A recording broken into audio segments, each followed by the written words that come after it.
Nung nag-open kami dito sa Anihan, isa sa mga unang dish na nilabas namin for our appetizer is galunggong. So flame-grilled galunggong, tapos pinartneran lang namin ito ng anything na mapipitas sa paligid-ligid. So yun lang yung ipapakita ko sa inyo. Napakadali lang itong recipe na to.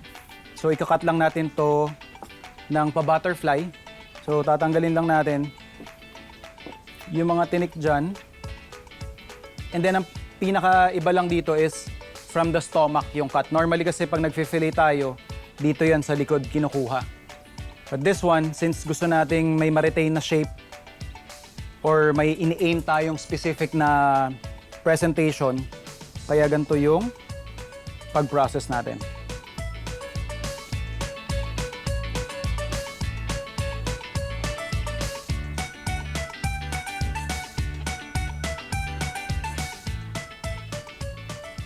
So ito na yung ating butterfly na galunggong.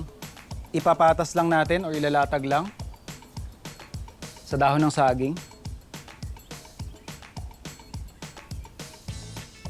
And then, papatungan lang natin ulit ng dahon ng saging. Basically, ang hinahabol lang natin dito is makuha yung aroma ng parang inihaw na isda. Kaya rekta na natin siyang lulutuin doon sa ating apoy.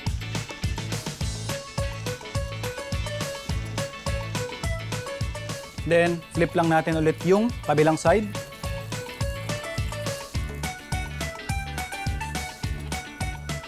We wanna balance na continuously natin siyang fini-flip para yung init tuloy-tuloy makapag-penetrate hanggang dun sa loob ng isda. Natatandaan ko nung dinedemo ko to dun sa mga kusinero natin dito sa Anihan. Lahat kami nagtataka pa paano namin malalaman kung luto na siya or tapos na. Based doon sa paulit-ulit naming R&D, nalaman namin na kapag ubos na yung dahon ng saging or sunog na silang lahat, sakto rin naman. Luto na rin yung isda sa loob. So yun lang yung parang inaantay natin dito. And then after that, pwede na nating i-prepare yung parang pinaka side dish niya. Yung ating forage at saka yung ating burong mustasa. Okay na yung isda natin. So papatayin ko lang yung apoy. I-rest lang natin ito habang pine-prepare natin yung ating side dish. For our side dish, ito yung isa sa mga, I guess I would say na sekreto namin dito sa Anihan. We make a lot of lacto fermentation. At isa dyan yung kilalang-kilala nating lahat. Burong mustasa.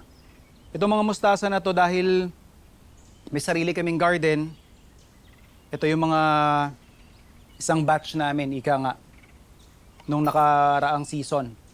So we preserve these by doing lots of lacto fermentation.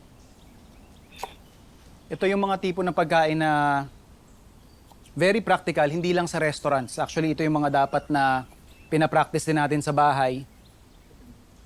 Aside sa mas napapasarap natin, yung simpleng-simpleng mustasa, nagagawa pa natin tong mas healthy.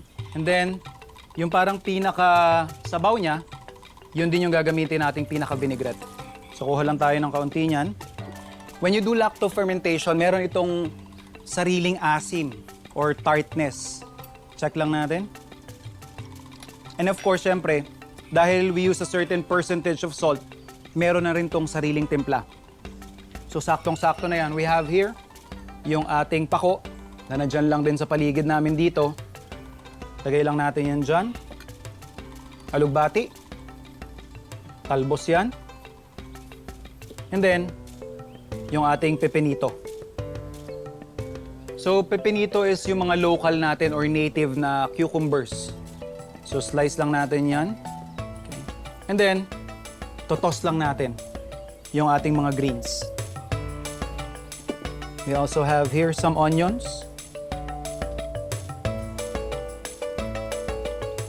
Touch of patis. Konting kalamansi. So yun na yung side dish natin. Ready na rin yung ating main ingredient. Pwede tayo mag-plate.